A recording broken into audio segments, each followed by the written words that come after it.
ہاں جی، جب بھی کوئی حرف پڑھا جاتا ہے اس حرف کو پڑھنے سے پہلے اگلے حرف کو ضرور دیکھا جاتا ہے۔ اب دیکھنے کی وجہ کیا ہے کہ وجہ یہ ہے کہ اگر کسی حرف کے آگے یہ شد آ جاتی ہے یا کسی حرف کے آگے یہ جزم آ جاتی ہے تو پھر اس کا مطلب ہوتا ہے کہ وہ جو پچھلے والا حرف ہے اس کے ساتھ ملایا جائے۔ اگر ہم یہ فا پڑھتے ہیں تو آگے دیکھیں گے، آگے سین کے اوپر صرف زبر ہے، کوئی شد نہیں ہے، کوئی یہ والی جزم نہیں ہے، تو پھر یعنی اس کا مطلب ہے کہ یہ آپس میں نہیں ملیں گے۔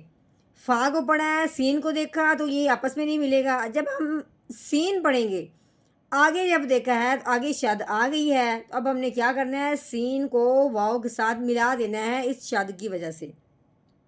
اسی طرح جب ہم نے زال پڑھا ہے، زال کو پڑھنے سے پہلے آگے دیکھا ہے، آگے یہ جزم والا حرف ہے، اس کا مطلب ہے کہ یہ زال ہے اس جزم والے حرف کے ساتھ ملے گی۔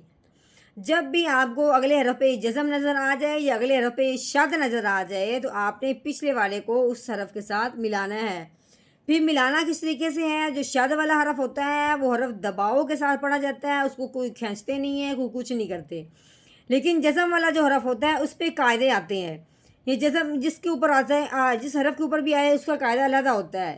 اور اسی طرح جزم جب یا کے اوپر آتی ہے اس کا قاعدہ یہ ہے کہ یا ساکن ہو، اس سے پہلے جیسے زیر آ گئی ہے، اب اس کا قاعدہ علیحدہ ہوگا، زبر آئے گی اس کا قاعدہ علیحدہ ہوگا۔ یا ساکن ہو، اس سے پہلے حرف پہ زیر آ جائے تو اس حرف کو ایک الف کے برابر لمبا کرتے ہیں۔ اب ہم نے زال کو یا ساکن کے ساتھ ملانا ہے لیکن ساتھ ساتھ ایک الف کے برابر لمبا بھی کرنا ہے، تو کیسے پڑھیں گے، زال یا زیر دی، ٹھیک ہے۔ اب یا ساکن ہو، جب بھی آپ کو یا ساکن نظر آ جائے یعنی کہ یا کے اوپر جزم ہو اور اس سے پہلے زیر ہو تو پھر آپ نے ایک الف کے برابر اس کو لمبا کر دینا ہے۔ نحمده ونصلي على رسوله الكريم اما بعد فاعوذ بالله من الشیطان الرجیم بسم اللہ الرحمن الرحیم۔ السلام علیکم ورحمۃ اللہ وبرکاتہ۔ امید ہے آپ سب خیریت سے ہوں گے، انشاءاللہ جہاں ہوں گے ایمان اور صحت کی نعمت سے مالا مال ہوں گے۔ ہاں جی، تو آغاز کرتے ہیں ہم اپنے آج کے سبق کا دعاؤں کے ساتھ، تو چلیے شروع کرتے ہیں۔ اللہم صلی علی سیدنا و مولانا محمد وعلی آل سیدنا و مولانا محمد وبارک وسلم۔ رب اشرح لی صدری ویسر لی امری واحلل عقدۃ من لسانی یفقہوا قولی۔ رب زدنا علما، رب زدنا علما، رب زدنا علما۔ اعوذ باللہ من الشیطان الرجیم، بسم اللہ الرحمن الرحیم۔ ہاں جی، یہ جو تین دندوں والی لگی ہوئی ہے اس کو کہتے ہیں شد۔ شد جس حرف کے اوپر بھی آتی ہے اس حرف کو مشدد کہتے ہیں۔ اب اس شد لام کے اوپر آئی ہے تو اس کا نام ہو گیا لام مشدد، ٹھیک ہے۔ یہ مشدد حرف جو ہوتا ہے، شد والا جو حرف ہوتا ہے وہ پچھلے والے حرف کو اپنے ساتھ ملاتا ہے۔ اب دیکھنے والی بات یہ ہے کہ پیچھے تو یہ ہے الف، الف کے اوپر کوئی زبر، کوئی زیر، کوئی پیش نہیں ہے، تو وہ اس کے ساتھ کس طرح ملے گا، کیونکہ پیچھے تو وقف ہو گیا ہے۔ اگر کبھی ایسا ہو تو پھر ہم نے یہ کرنا ہوتا ہے کہ الف کے اوپر لگائیں گے اب ہم زبر، کیا لگائیں گے، زبر لگائیں گے، تو پھر ہم اس لام کے ساتھ ملا دیں گے۔ دوسری بات، الف کے اوپر جب زبر زیر پیش آ جائے اس الف کو الف نہیں کہتے، اس الف کو حمزہ کہتے ہیں۔ اب اس الف کو ہم نے اب الف نہیں پڑھنا، زبر لگانے کی وجہ سے یہ الف حمزہ بن جائے گا، تو کیسے پڑھیں گے، حمزہ لام زبر ال، لام کے اوپر زبر ہے، لام زبر لا، اللہ، یہ زال ہے، زال نرمی والا حرف ہے، زال کے نیچے آ گئی ہے زیر، آگے کیا ہے یا کے اوپر کیا لگی ہوئی ہے، جزم لگی ہوئی ہے۔ اب یہ بات ایک اور یہاں بات سمجھنے والی ہے کہ یا کے اوپر لگی ہوئی ہے جزم، یہ جزم جس حرف کے اوپر آتی ہے اس حرف کو ساکن کہتے ہیں۔ اب یہ جزم یا کے اوپر آئی ہے تو اس کا نام ہو گیا یا ساکن۔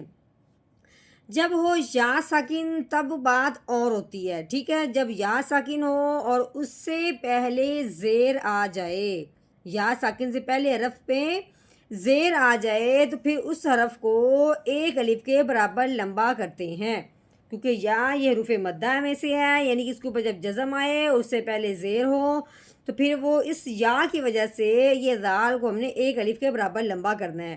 تو کیسے پڑھیں گے؟ ذال یا زیر ذی، اب ہم نے جو پڑھا نا ذی، یہ یا ساکن سے پہلے زیر آنے کی وجہ سے ہوا ہے، ٹھیک ہے۔ الذی، آگے دیکھیں یہ خو ہے، خو کو حلق سے رگڑ کے نکالتے ہیں، اس کے اوپر کیا لگی ہوئی ہے؟ زبر لگی ہوئی ہے۔ آگے یہ لام ہے، لام کے اوپر کیا لگی ہوئی ہے؟ زبر۔ تو کیسے پڑھیں گے؟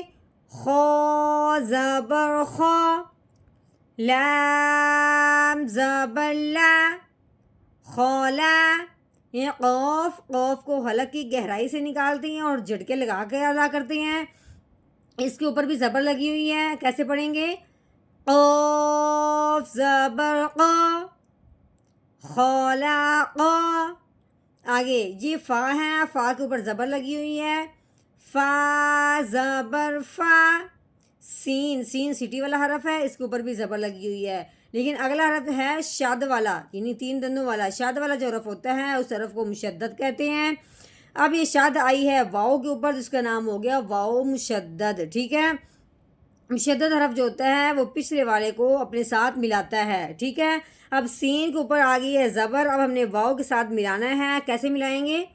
سین واؤ زبر سو، کیسے؟ سو، فاسو۔ واؤ کے اوپر آ گئی کھڑی زبر، یہ جو کھڑی زبر ہوتی ہے اس کو ہم نے ایک الف کے برابر لمبا کرنا ہوتا ہے۔ یہ کھڑی زبر جس حرف کے اوپر آئے گی اس کو ہم نے ایک الف کے برابر لمبا کرنا ہے۔ تو کیسے پڑھیں گے؟ واؤ کھڑی زبر وا، فسوا۔ آگے دیکھیں، آگے یہ ہے وقف۔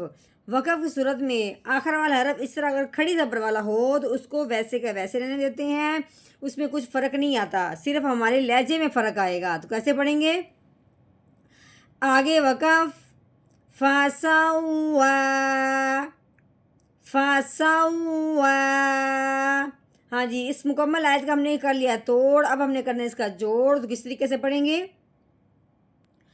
اعوذ باللہ من الشیطان الرجیم، سورۃ الاعلی، مکیہ، بسم اللہ الرحمن الرحیم۔